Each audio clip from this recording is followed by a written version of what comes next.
माझे नाव कुमारी श्रेया राधा गजानन पडळकर.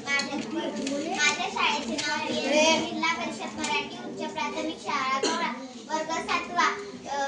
मी तुम्हाला शिवाजी महाराजांच्या जीवनातील एक प्रसंग सांगणार आहे. शाहिस्त खानाची फजिती. फेब्रुवारी 1660 मध्ये शाहिस्त खान अहिल्यानगरहून पुणे प्रांतात आला. त्याने चाकणच्या किल्ल्याला वेढा दिला. तेव्हा चाकणच्या किल्ल्याचे किल्लेदार फिरंगोजी नरसाळा याने शाहिस्त खानाच्या सैन्याचा तीव्र प्रतिकार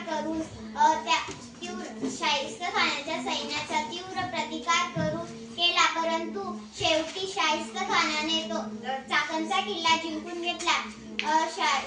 शिवाजी महाराजांचे बालपण जिथे गेले तिथे तो लाल महाल महालावर शाहिस्त खान तळ ठोकून बसला होता. सुमारे 2 वर्ष तो तिथे बसला होता. शिवाजी महाराजांनी स्वतःच्या नेतृत्वाखाली लाल महालावर गुप्तपणे छापा घालण्याची योजना आखली. 5 एप्रिल 1663 मध्ये शिवाजी महाराजांनी निवडक सैन्यासह लाल महालावर छापा घातला. या छाप्यात शाहिस्त खानाची बोटे तुटली आणि शाहिस्त खानाची खूप मोठी फजिती झाली. धन्यवाद.